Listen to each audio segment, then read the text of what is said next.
World and hello Philippines!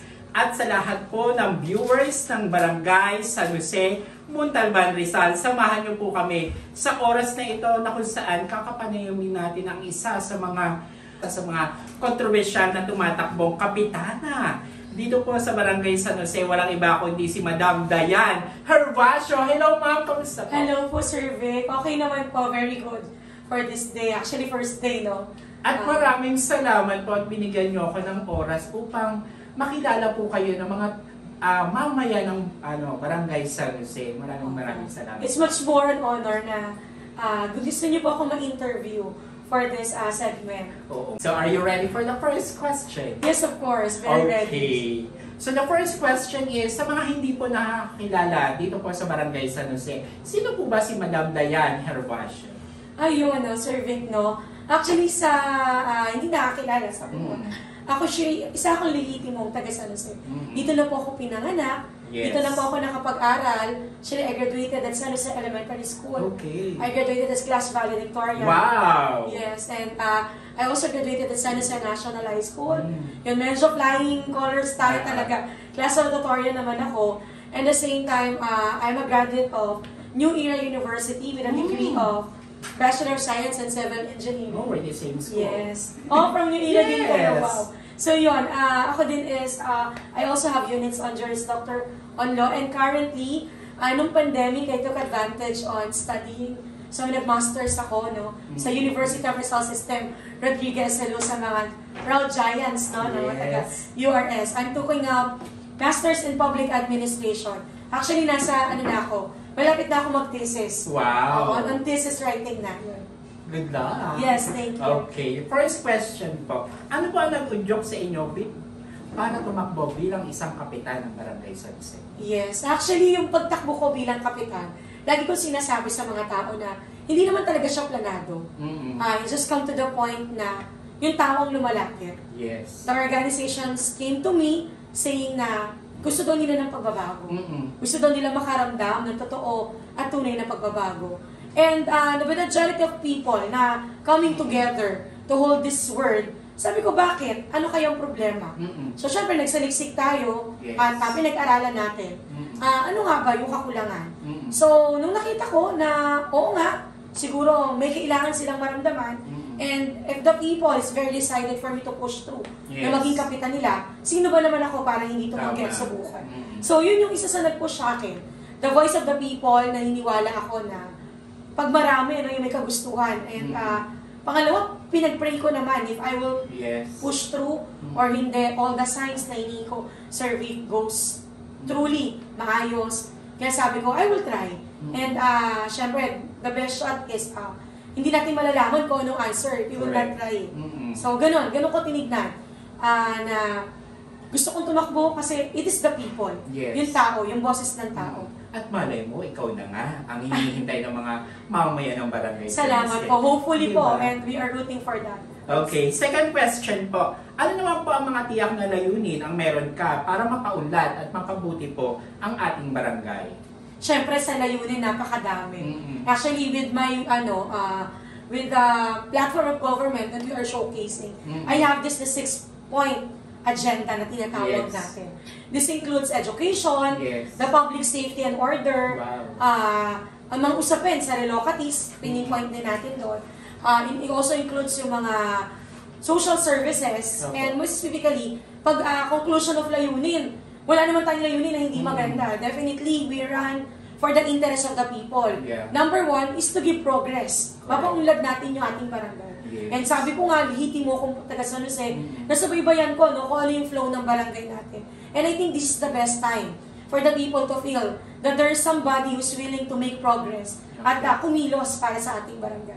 Kaya yun, layunin definitely to make it progressive. Progressive na mararamdaman. Mararamdaman ng tao. And the same time, yung serbisyo na matagal nilang hinahangad. Sabi ko, one of my conclusive word kapag nagsasalita ako sa tao, Sir Vic, programang pang-syudad, ibababa natin from barangay.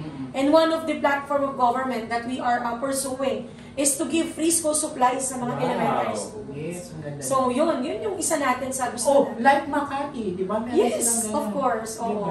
Actually, Barangay San Jose has very good budget. Yes. And at the same time, I think it is more on good budgeting Yes. para ma-achieve natin yung gusto natin hinahangad ng mga taga San Jose. Kasi nakikita ko sa Facebook, no, lagi napapasana all. Yung mga taga San Jose, no? Sana all, sana ganito sa San Jose. And I think that this drives me na makuha natin yung sentiments nila and at the same time, matugunan na yung matagal nilang hinahangad. At hindi na sila mapapasana. Yes, of course. Kasi nandito na si Madam Dayan Herbacio. Oh, Dayan na lang po, Dayan. Dayan Herbacio po, opo. Okay. Third question naman po. Paano mo naman po tutugunan ang mga issue ng kapayapaan at kaayusan dito sa Barangay San Jose? Oo nga, actually lately naging issue, no? Yung talamak ng mga nakawan dito sa Barangay San Jose. Sabi nga nila, sabi ko naniniwala ako na kapag walang krimen, maayos ang isang komunidad. And I think one of the major factor is madilim yung ating mga kalsada. Definitely. Madilim yung mga iskinita, yung mga loob kalsada. Kasi ako yung kagawad na, actually, I am an incumbent kagawad ngayon. Yes, yes. So, nag-iikot ako no? Nakikita ko, madilim, walang street lights. So, one of the major plans is to make sure na during the service natin sa pagiging punong barangay kung loloobin ng Panginoon Diyos is masigurado na walang iskinita, walang street o walang lugar sa San Jose na may iwan na walang ilaw. Wow. Yes. Paliwanag. Yes. Actually, I was inspired by Mayor Vico na yung Oplan Liwanag ng Pasig. And I think San Jose can do that through this political will na ino-offer ni Dayan Herbacio sa San Jose. Thank you so much for Yes. that. Okay, punta naman po tayo sa pang-apat na katanungan.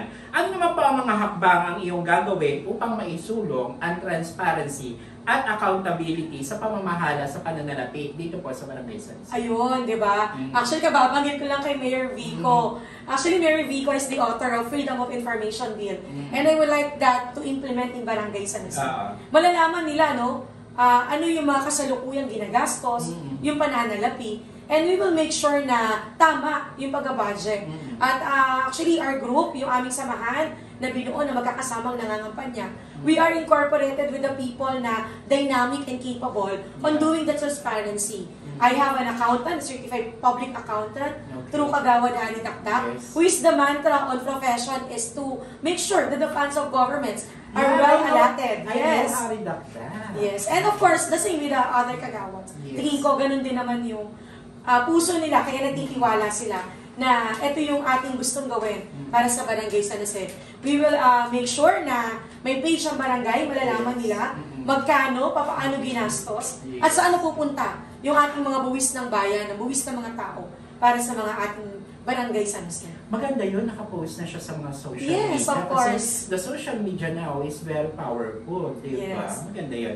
Okay, po naman po tayo sa pang-limang katanungan. Yes. Paano mo naman po pinaplano may isali o makisali at isali ang mga kabataan sa progreso ng mga pagdidesisyon sa barangay? Opo, no? Kabataan, pagdidesisyon. Actually, yan yung gusto kong empower. I would like to have these people time. I mean, I have to correct the term as parang People's Day. No? People's Day. I wanted to implement in Barangay San Jose. Kung saan, we are doing a barangay development fund. Meron tayong barangay development fund na tinatawag that is 20% of the annual budget. Yes. We will make sure that the people, not just the kabataan itself, pero every sector of the society will be in part.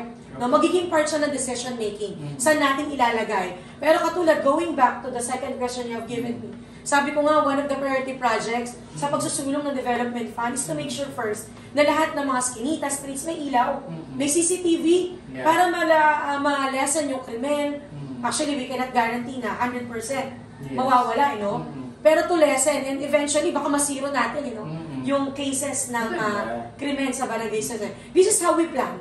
So, dito natin pinaplano na makita natin, no, na meron tayong direksyon, meron tayong gustong gawin, may objective yung ating pinaplano. Ayoko nung budgeting or program na basta ilalagay lang. Just for the sake na merong nagagawa. Gusto ko meron tayong goal.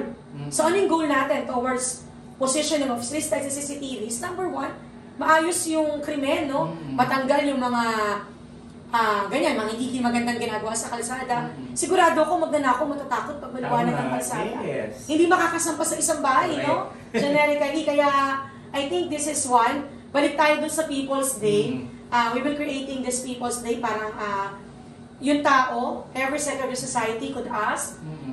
In the same time, will be in part of decision makings ng barangay before tayo magpasa ng isang annual budget.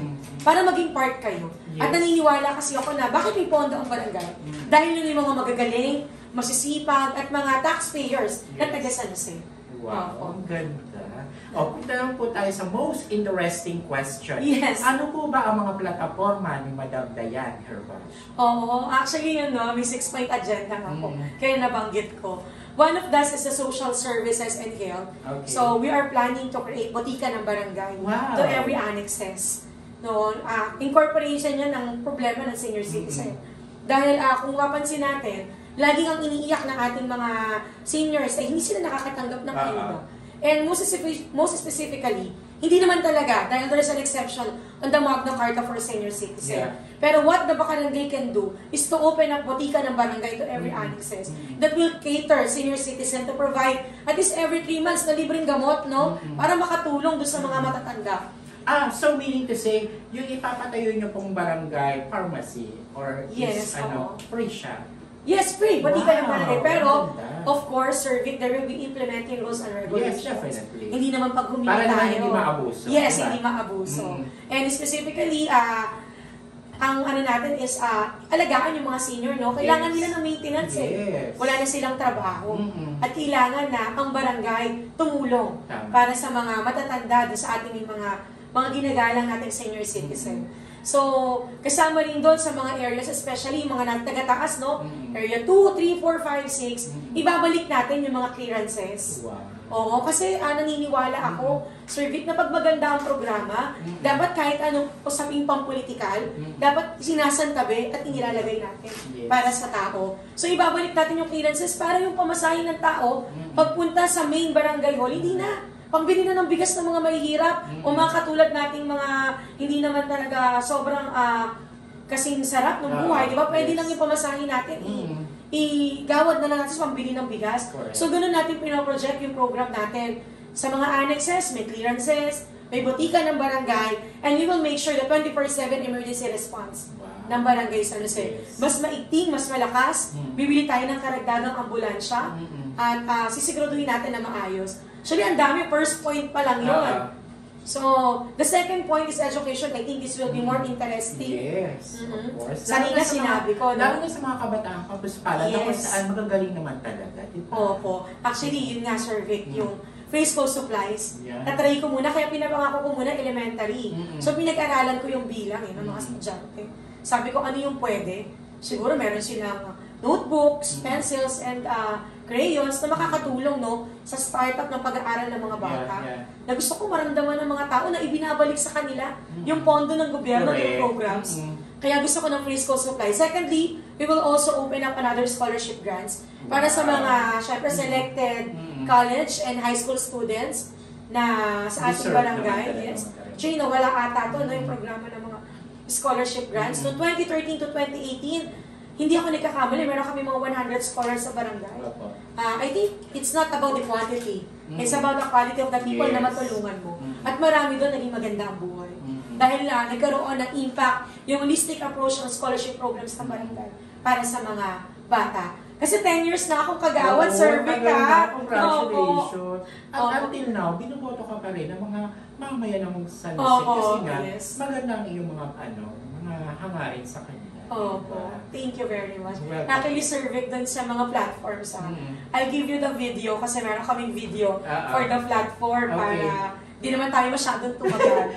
And I'm very sure, no, na gusto ng San Jose marinig. Ano yung gustong ibigay ni Dayan Herbash para sa barangay San Jose. Sige. Siguro this is the time na kung saan babae naman. What do you think? Baka si Madam Dayan Herbash naman. Ano po ba ibig sabihin ng babae naman na?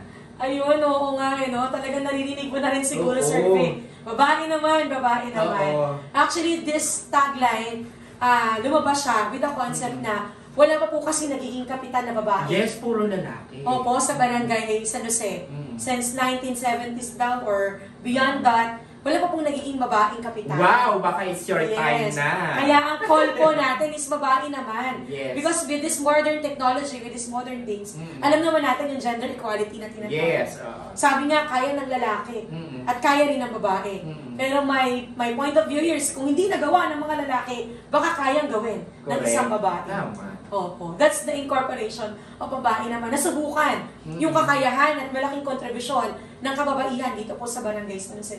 And I'm very sure, no, sa mga leaders nga ngayon, most of the time, mas marami na ang babae. Sa school, sa community, correct. And sana sumama yung ating mga kabarangay sa kasaysayan na babae naman ang maglingkod sa pamahalaang barangay. Opo. Kaya din ng babae. Yes, definitely. Ayan. Ano na po ang inyong huling mensahe sa mga mamamayan ng Montalban? Ayun po, since election naman na, Sir Vic, first day of campaign, thank you very much, of course, for bringing me to your channel. Napakalaking tulong po nito. Sa mga kabarangay ko po sa Barangay San Jose, ako po yung hihingi ng inyong suporta para sa darating na elections, October 30, 2023. Hayaan niyo pong iparamdam ko sa inyo ang serbisyong babae, isang serbisyo po ng may pagmamalasakit, pag-aaruga at pagmamahal para sa Barangay San Jose. Sabi nga po nila, kaya ng lalaki, kaya din po ng babae. Tama. At hayaan niyo pong iparamdam ko sa inyo ang tunay na pagmamalasakit at tunay na pagbabago na matagal na po nating hinahangat. At sana po sumama po kayo sa kasaysayan na ang ilagay po natin sa pamahalaang barangay ay babae naman. Babaeng may paninindigan at matapang na humaharap para po sa inyo, sa aking po mga mahal na kabarangay. Gusto ko rin po kunin yung pagkakataon, Sir Vic, na invite ang lahat po ng taga San Jose na i-like and follow po ang aking official Facebook page, Diane Hervasio. Opo, i-follow nyo po para po maging updated po kayo sa aking mga events at mga ginagawa sa araw-araw. And pwede rin nyo mabakid, no, kung ano yung mga naging performance ni Diane Hervasio during her term as a kagawad ng Barangay San Jose. And now, again, yun, thank you very much po. At sana po, sa darating na October 30, babae naman po ang maging puso ng Barangay San Jose. Maraming pong salamat. Sir Vic, thank you very much. Maraming salamat din po sa pagpapaulak nyo ng oras sa akin kahit sobrang busy nyo po. At sa lahat naman po ng mga viewers namin dito sa May Montalban, Rizal, Barangay San Jose, maraming salamat po sa inyo. Kapag may problema, huwag kalimutang manalangin o humingi ng panalangin sa Panginoon kasi Panginoon lamang po ang tutugon sa ating mga nararanasan dito sa mundo. Maraming salamat po sa lahat ng mga nanonood. See you next time. And don't forget, vote wisely. Maraming salamat. Bye-bye!